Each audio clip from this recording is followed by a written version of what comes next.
I'm Sam Pambrun. I live in the wheat fields by Adams, Oregon. And I used to be a teacher and a high school principal, and I worked for an education service district. I used to be president of Umatilla County Historical Society, president of Frenchtown Historic Foundation. And that's kind of my life right now. Is used to be's. So I'm going to turn this over to Toni. Well, I'm a very new member of the Frenchtown Historical Foundation. Year and a half ago, pandemic started and I decided to join Ancestry.com again to get my mind off something really sad. Turns out there were new information there. Some names on my chart connected me to the Frenchtown website, so that the names of Suzanne, Cayuse, and Pierre, Pambrun, and Matthew Dauphine ended up meaning something. There were biographies of these folks who I didn't know about before. So I have this newfound history. This new cousin, Sam, we're going to start out with the relative that connects us. I've went from no family history on this side to a plethora, and we're going to share some right now. Wonderful. Okay. Well, I'm going to push us to the first slide here. Okay. Lum Pambrun. Lum is your great, three greats? Two greats. No, three. Three great Three greats. grandfather. And you see a picture here of Lum's family. So, and we're going to be talking about some of the other people in this here, but kind of just to give you an idea, Hattie is top left, Hattie Pambrun, and she is Pete Pambrun, Lum's older brother's daughter. The lady on the right is Rose Pambrun, and then you can see in the middle Phyllis Seat, and she was a Duffy, but the original French name was called Dauphine. And then there's old Lum, and the children are Beulah Bell and Frank and Catherine, or Caddy. Caddy. We decided it was Caddy because it rhymed with Hattie. I just, so really the person we want to focus on is Lum. I never met Lum. He died before I was born, but I had a dad and a bunch of aunts and uncles who were consummate storytellers. And they had a lot of stories to tell about Lum. Can you, before you tell us how he got his name, could you talk about his shoes a little bit? Oh yeah, the moccasins, the ankle moccasins. He wore those. The funny thing about those moccasins is they've been in the family for years. My dad could make those moccasins. He would go over to Hamleys, buy some elk hide and make moccasins. I was young, I was ornery, I was too dumb to learn how to do that from him. But I still have several pair of moccasins that he made. So how did Lum get his name? Well, we were talking earlier about Lum listed his religion as a Protestant. So I'm going to kind of explain how that came about, and that'll explain how Lum got his name. Lum's dad was Andrew Dominic Pambrun, and we've talked about Pierre Pambrun, who first came here in 1831 and was the manager of Fort Nez Perce, located at Wallula, confluence of the Walla Walla and Columbia. Well, his eldest son, Andrew Dominic, they called AD, was Lum's father. Pierre sent AD to Red River Academy, which is located in what is now Winnipeg. That's like a 3,000-mile trip. It was a paddle portage deal. And AD was 14 years old when he got there. He went to college at Red River Academy, which later became St. John's University. He went to college there, went to school there for 8 years.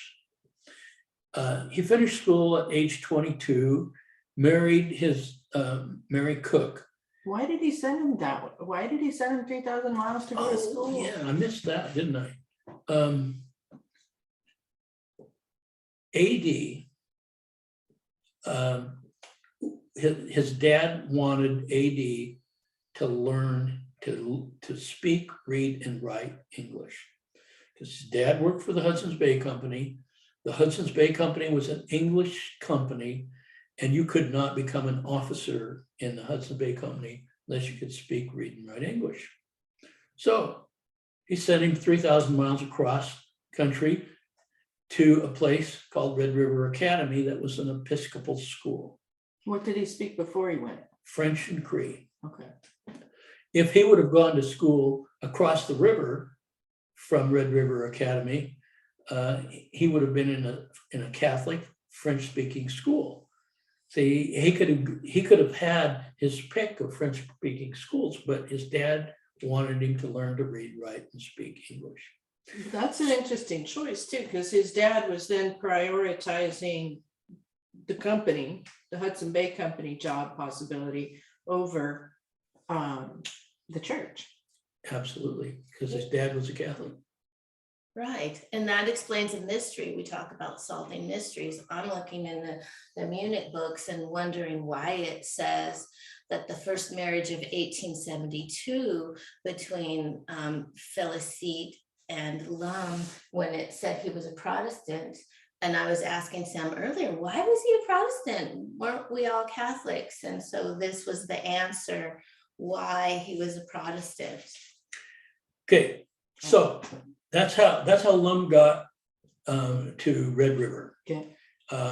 His father married a gal named Mary Cook, who was a classmate at Red River Academy. Her dad, Jeremiah Cook, was an instructor at Red River Academy.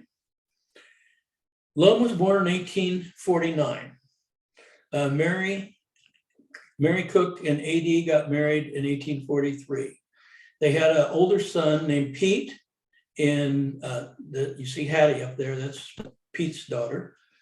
He was born in 1845. In 1845, AD, for some reason or another, decided to seek out his Akkadian relatives in New Orleans. So he went up Red River, over the hill, and down into St. Paul, Minnesota, to catch a boat down the Mississippi River to New Orleans. He ran across, he had to wait for a while to catch the boat, and one of his buddies that he met at St. Paul was a college professor named James Lumsden. Do you know what he was a professor of? Have no idea. He was at Harvard, and he was looking around. I mean, he was out in the West, because at that time St. Paul was the Wild West. And so James Lumsden and AD had a great time together. AD got on a boat, went down near St. Louis, and there were 6 boats anchored in the middle of the river. They were quarantined, and they all had, the people on those boats had cholera. So he turned around, went back up the river, went to St. Paul, picked up his friendship with James Lumsden, and took a year actually for him to get home. When he got home, he went back to his teaching job, and James Lumsden was born and named after his college professor friend. All right. So that's how your That's great grandfather got his name. That's a great story. I'm gonna scoot us ahead one here because I know that we've got this picture, and I know you want to talk about that well, Sam. So I can't. Let's talk about the well, Sam. That's Lum's well. Lum lived on the house above the ranch where I live now. That was the original Pambrun allotment. And that well is an 80-foot hand dug well. It was dug by a guy named John Jervil, who they called Jack Jigger. This because the person that sewed sacks of wheat on an old wooden combine was called a jigger. And the jigger was a sack sewer, and that means 160 pounds. They were heavy. Oh. So anyway, Jack Jigger sewed sacks in the summertime, but he dug wells in the wintertime. So this particular well is 80 foot, it's hand dug. It's literally a really well producing well. There were two pipes that came out of that well. One went to the well about a little over a quarter of a mile down the hill, 200 feet lower, and it was siphoned. It went down into the well that fed the house that I live in now that wasn't any good. And the other one went to a great big round watering trough. And that's what you needed in the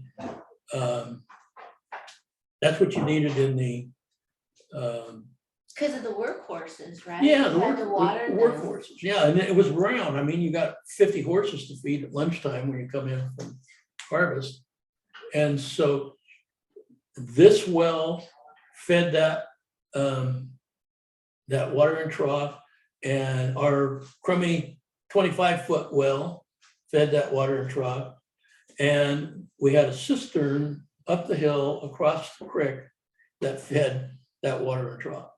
So sometimes this water would be going uphill. No, this would be down. This would be downhill. going downhill. So what you do, they had a pump in here, and you pump that water up, and if it turned a valve and it went one place, went to the house. Okay. You turned a valve and it went another place, and it went down into our no good 25-foot well. Or you turn the valve again, and it went into that round water trough. What So would is happen this- if you lost the siphon? Actually, I was worried about that when I was a kid, but I said it's really no big deal because you pump it up, and once you turn that thing and it goes, and it goes, you fill that pipe up that goes a third of a mile, 200 feet lower down the hill. That's the siphon. So then you open that valve up down the hill, and it automatically siphoned. So is that well still there? That well was covered up by the people that now own that wheat field there up in 2014. And so I got a bunch of pictures of it. Before that, I had been digging around back behind our bunkhouse, and I found those two pipes. Okay. And so that's when I took Another a mystery picture of solved. it. Yeah. But the pump, so the pump up there was a windmill pump, yeah? There was a windmill pump and there was a hand pump. There's a windmill pump and a hand pump. And this is Yeah. brick lined here, you were telling me? Yeah, And Don't you were know. too scared to go down in it when you were a kid? yeah, Right. absolutely. Well, and here you Like told us that yourself. you didn't have good sense, Sam. Yeah. Jeez. Tony wasn't Yeah. sure we wanted to share the well story, but Yeah, I was giving Sam some grief about the well story. All right. Yeah. well, what comes next after the well story here? I've got Williams Pambrun family, Hattie and Belva and Billy here. On the left is Hattie. In the middle is Belva. And on the right is Billy Williams. Billy was a barber in Weston. My grandfather bought a bunch of land up on Reservation Mountain, and Billy lived on that land, and he did really not want to be a farmer very bad. So, they didn't live up there very long. But anyway, I remember Hattie because she was an old lady when I was a kid, and she lived in this little house. Her son lived, Billy's their son that wasn't born in that picture. Lived in a house up on the hill, but she lived in this little house across the road from the Gibbons store. And she was an old lady, and I remember her, and she was a kisser. And I'm like 6, 7 years old and getting kissed by this little old lady, but she was a sweetheart. She was a nice lady. So I'm gonna pop it on ahead. So Hattie is Lum's. Hattie is Pete's. Pete's. She Let's was get the- to Pete. Well, She was the one in like that first In the slide, in the first top slide. left, that was Hattie, the one on the top left. Well, let's go over to, it's 11:20. I'm gonna Okay. skip us ahead. I'm gonna take us over to the Sears. So the Sears is how we connect you two, right? Correct. Yep. Okay, so Yes. we've got Louis and Treff and Caddy Pambrun Sears here. Right, there we go. So they're holding the So baby. who's Louis? Louis is my great grandfather. No, great grandfather. Ruth, the baby, is my grandmother. Hattie is my great grandmother. So Louis is my great grandfather. Treff Sears is holding her. So that's where we're related. And Treff Sears, you shared a story with me about him living by the store at Gibbon. And when Martha Franklin Quimps was young, she had to walk by the store on the way to school. And Treff would say to her, and this dates the time, right? The offensive thing he would say would be, "Look at those ankles," which, today it would be so much more. Can you tell me about his name a little bit? So Treff, no, I told you guys that Treff means clover in French. And in fact, he shows up on a census as Clover Sears in Montana when he's a kid. But that's not what they called him, is it, Sam?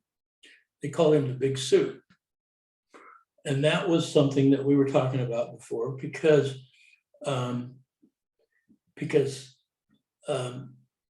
Treff Sears' mother was considered in the census as Assiniboine. Now, the Assiniboine Indians were on north of the Athabasca River, and that was on York Factory Express.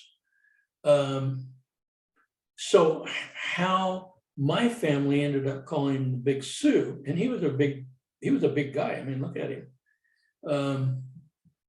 I have no idea, but that's what they called him. Now, Martha Quimps, what a dear lady. She worked until she retired at Temuslick on the reservation, the archives. She worked in the archives, and she told me the story about every day she'd have to walk to school, and she'd have to walk by Treff's house, and he would always tease her. I mean, nothing, I suppose nothing like, sexual harassment is today, but he would tease her. And she would, every time I'd see her, I'd be out there doing research. She would remind me of Treff Sears and Oh no. Scaring her as a child. scaring her as a child. Scaring her as a child. She Well, we've said- got one more picture of Treff here, don't we? Okay, so here we're going to get in a little bit to, we brought in some mystery pictures, which is to say pictures that other people that we have not met, but that are also descended from these families posted to Ancestry. And that then we've been doing a little bit of detective work on here. So our first one here is this photo, this wonderful photo of Treff and Katie in the buggy. What can you guys tell us about that picture? Well, we've had some discussion. We think that they're on their honeymoon. This is the equivalent of a two-seater buggy. It's a convertible. They're dressed fancily. She has a hat on. They look young. But the big deal is the accoutrement of this horse. Is this a Cayuse traditional wedding decoration for a horse?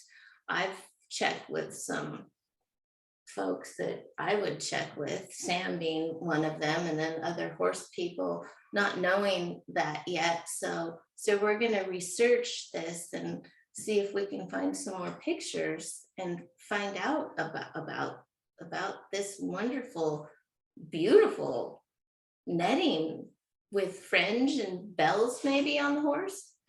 You said you thought this picture was taken on the ranch, Sam? Yeah. Those are concrete. And you can see in the background, just under the horse's nose, Uh-huh. those are likely concrete fence posts. And that's what my grandpa did. Okay. So they didn't rot. Yeah. Yeah. So I would suspect that that's, that's where it was taken. But I have never seen a horse dressed like that before. And so that makes it really curious. Well, here's another one that I dug up on. No, this is the preface. So before we get to the next mystery photo, we can talk a little bit about Pete. You started off at the beginning on Pete Pambrun. Okay, Pete was born in 1845. Both Mary Cook and A.D. Pambrun were 24 years old. They were both had finished school. And so Pete was the oldest. He was born at Red River. Again, he's listed as Protestant. Pete was an alcoholic, and so was his wife, Mary Louise. Everybody called her Lou, and he lived up the creek from us. But he was a pretty tough cookie. And the other thing that is, from a bunch of research that I've been doing, is really obvious that one of Pete's buddies, employer, whatever, was a guy named Hank Vaughn, who was the most famous outlaw in Oregon. And Hank was a horse thief.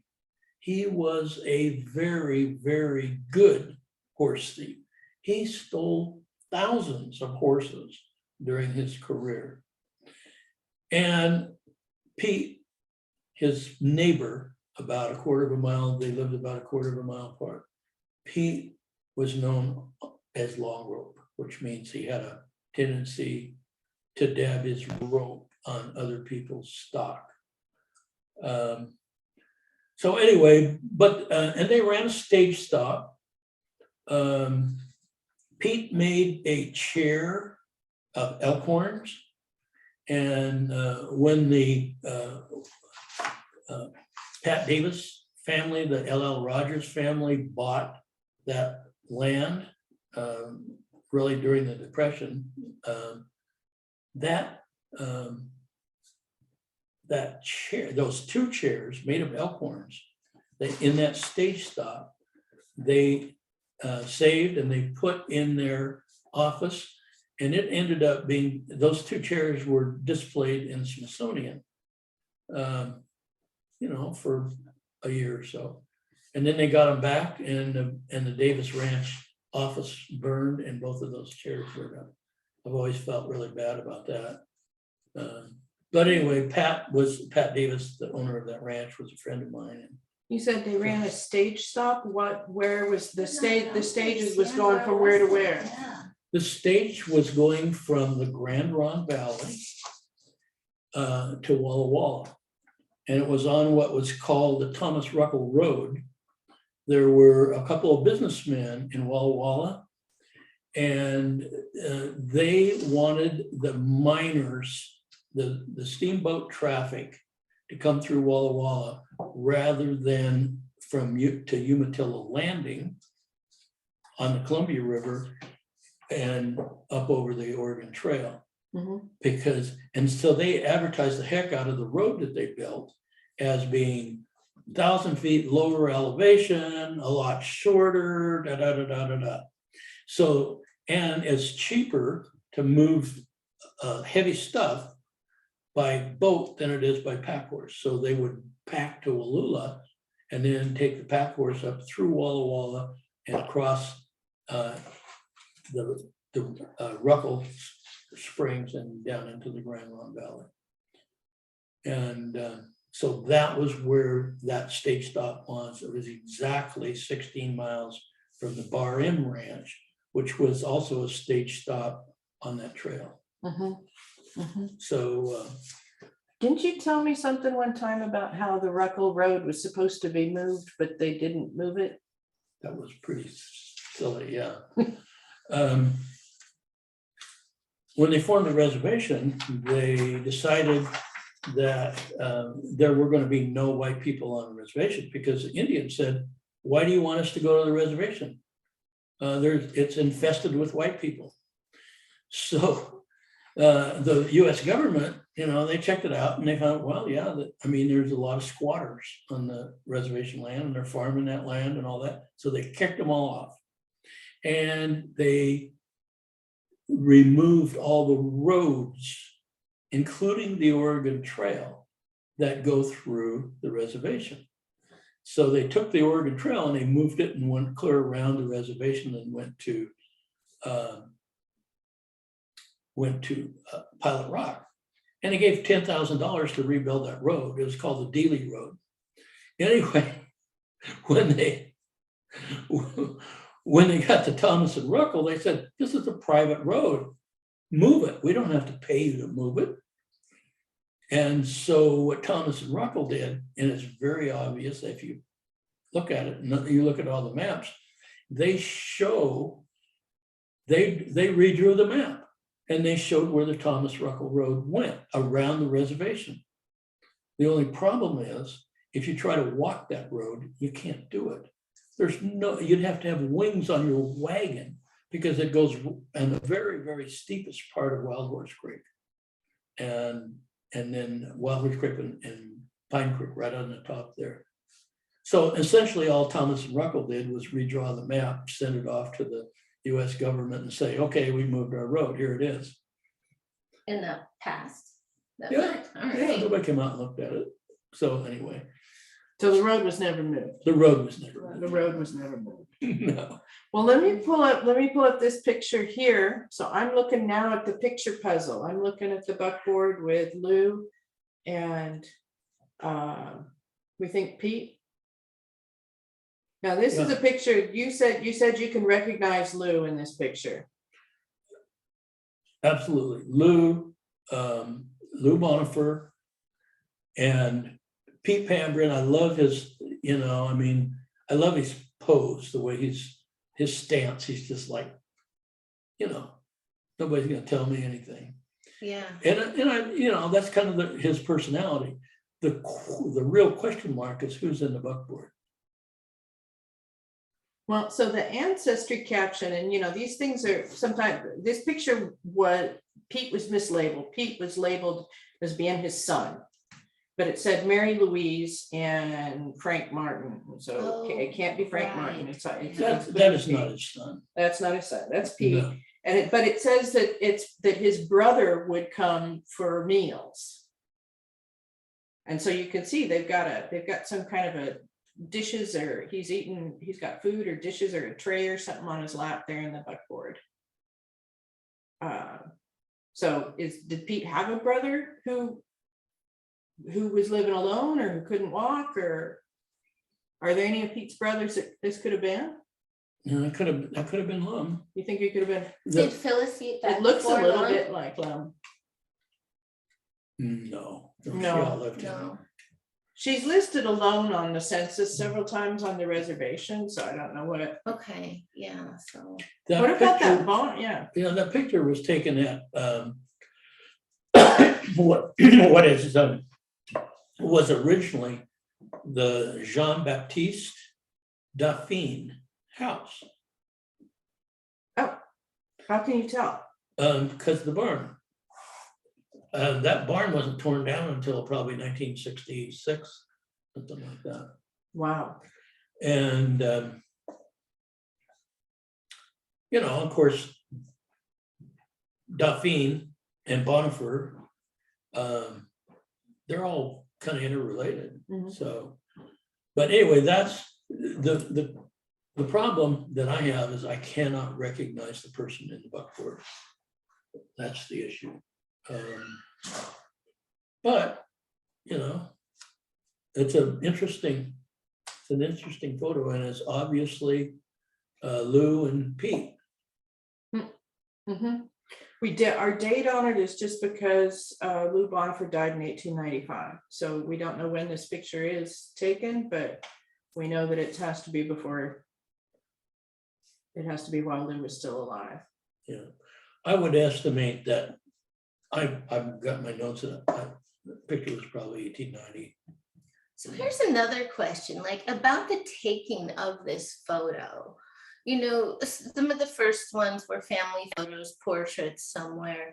This isn't a studio. So whose camera and how and why? Good. That's a really good Isn't point. that interesting? Do you Yeah. know who had a camera in your family, Sam? When I went through the attic, when we rebuilt the ranch house, we found all kinds of stuff. We even found Hank Vaughn stuff. We found all kinds of stuff there. And it was kind of a dumping place for, you know, everybody, and it was a big house and everybody just dumped their stuff there. The earliest camera that I ever saw at the ranch was 1940s. So I could, you know, obviously it wasn't the camera that took that. You said the barn was torn down in the 60s. Diana wants to know if you know where it was exactly. Where was it located? It was across the road from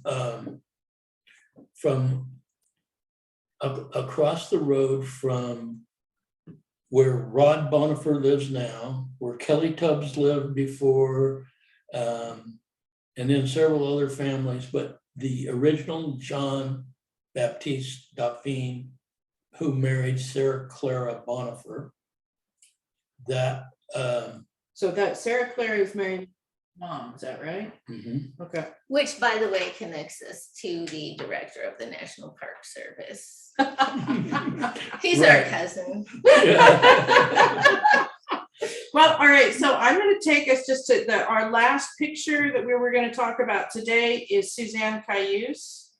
I want to bring it because we want to leave some time for questions at the end. So I'm looking at Catherine Duffy and Suzanne Cayuse, which is the other Frenchtown connection for you, Toni, right? Correct. So this picture, we use this all the time in Frenchtown stuff. What do you guys know about this picture? We kind of have to guess from what we can see in the image, you know? Looks like Aunt Catherine has a beaded Victorian purse on her right arm there. She's very haughty and tall, and we have a story about her that sounded like maybe she was a weak victim woman, because she was married and divorced 4 times, even back in that day. And she told the judge all 4 times the reason for her needing to be divorced from this man was that he had threatened to kill her. Well, she also coincidentally each time married a younger and better looking man. Oh, there we I go. Yes, that's the haughtiness and the fit. She is definitely dressed a little Well, more. and there are wedding pictures of her later on, and so I don't think, in fact, that she's tall. I think Suzanne is really short. Oh, okay. There's pictures that would suggest that Catherine wasn't tall. She was taller than Suzanne, but not She was really short. but not tall. Yeah. And Suzanne is an important figure if you start reading church records in Frenchtown, because she appears Suzanne is full Cayuse, but she appears very frequently as the godmother in baptisms on the Frenchtown records. Judy Fortney plays Suzanne in Living History for Fort Wallowa Museum and for Frenchtown. She knows quite a bit about her, but that Suzanne line is kind of a mystery, because we've got several takes on it. How Suzanne is related to Poo Poo Mux Mux, who is a Walla Walla chief, was involved in the treaty, and has a statue in downtown Walla Walla.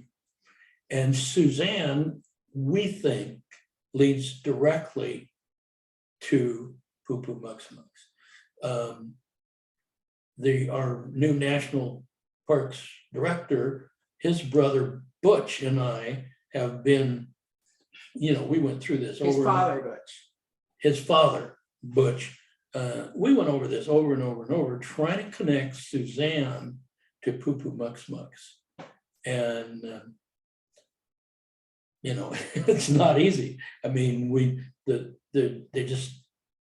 records aren't there. Mhm.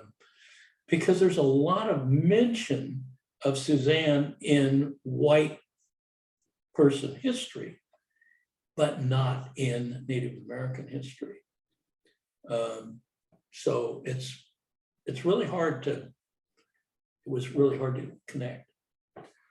Back on the picture, the photos we were talking about, Martha reminds us that there were traveling photographers as well. Oh, And so that it could have okay. also been a picture of somebody who was That makes. going around Yeah. taking Yeah, pictures. that's true.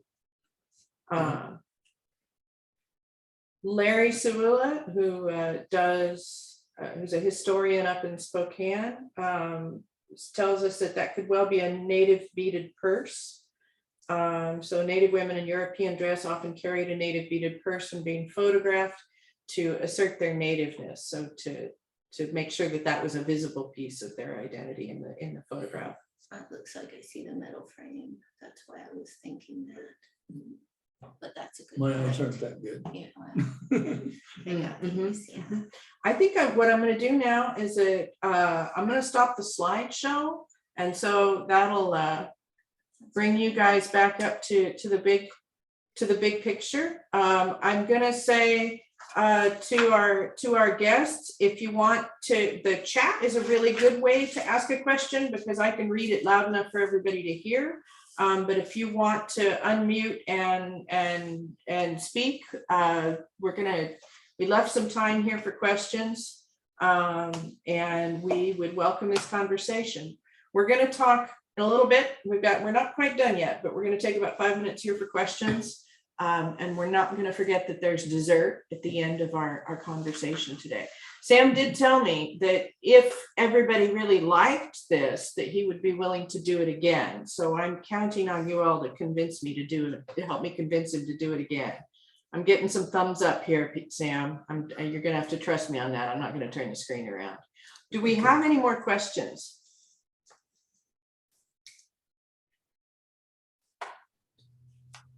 The question that I asked about the barn, I'm not clear about where people live. So what was that, on a certain drainage, or where was that? Was that on White Horse? That barn is on Spring Hollow Road that comes from Adams and goes to the Thorn Hollow grade and down to a broken bridge on the Umatilla River at Thorn Hollow. That barn is on the east side of the road. The house of Jean-Baptiste Dauphine was across the road on the west side.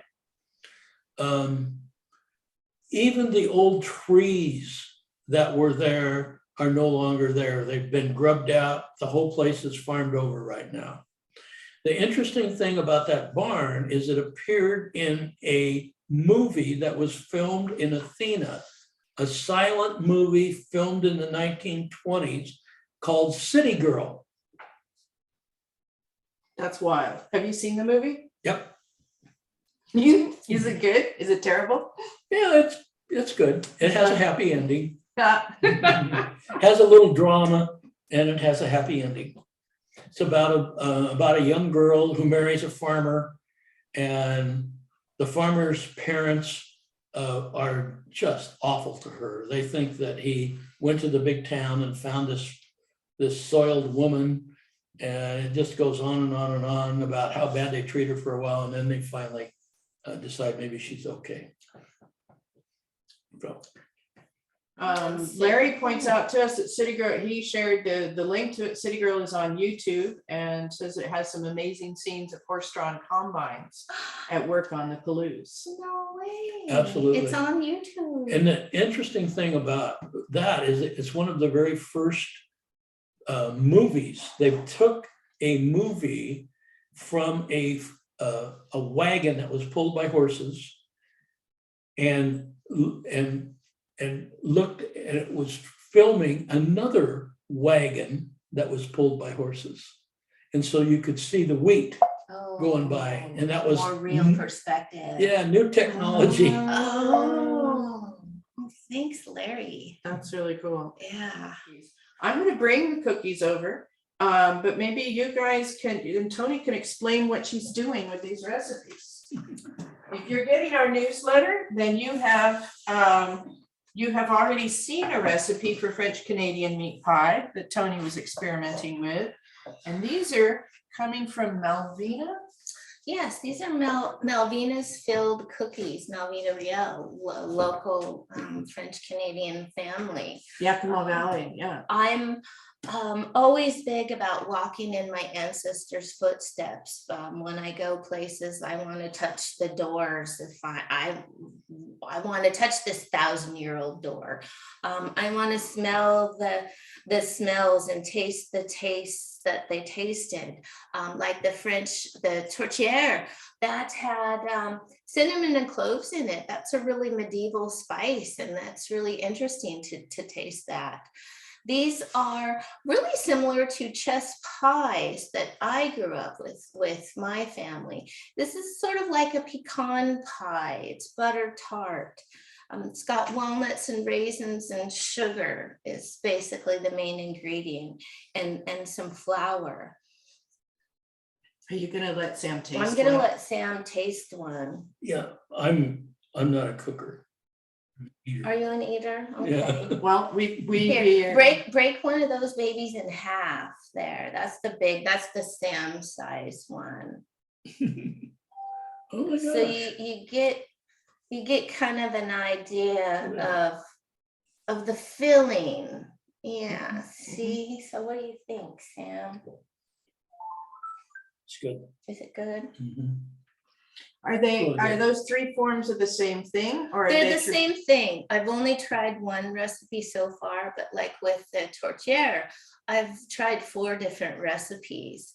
And this recipe, Malvina's recipe, is different than the others. The others were definitely more pie tart-like. This is a cookie dough. The others were definitely pastry. So I'm going to be trying more of those recipes just to see what. Are you gonna what do tastes this? Are good. you gonna do a newsletter on this one? Yeah, I'm gonna do this one in the next newsletter because I've got to try 2 or 3 other recipes because Do I get to be a taste you tester could on be it a too? taste tester. Okay. Now, I also found, and this may be news to you all, there is a French Canadian equivalent to mincemeat pie. There's pork cake, and Malvina had 2 recipes for that. So Sam, are you game for pork cake? Oh, yes, definitely. Okay. Okay. All right, stay tuned. I'm gonna come around and put my face in to say Yes. goodbye to everybody in the same frame, and then I'm gonna thank everybody and end our call today. Oh, So yes, I just you want, should try Oh, one too. okay, wait, Maybe I we'll wanna- try one, yeah. I'm gonna They try. do all I'm gonna taste try the one of same. these little filled guys here. We're There's the art breaking. too. We're breaking bread We're together. breaking bread, yeah. Oh, yum. They are good, aren't they? It's a sweet. It's like a kind of a cross between a cookie and a biscuit Mhm. Yeah. on the dough. And it's really great because, you know, these folks always had nuts. They always had, you know, some dried fruits in the pantry. Oh, that's You know, yummy. this is something that you could always have. Mhm. Cheers. Thank you, everybody. Thank you. Bye, Mom.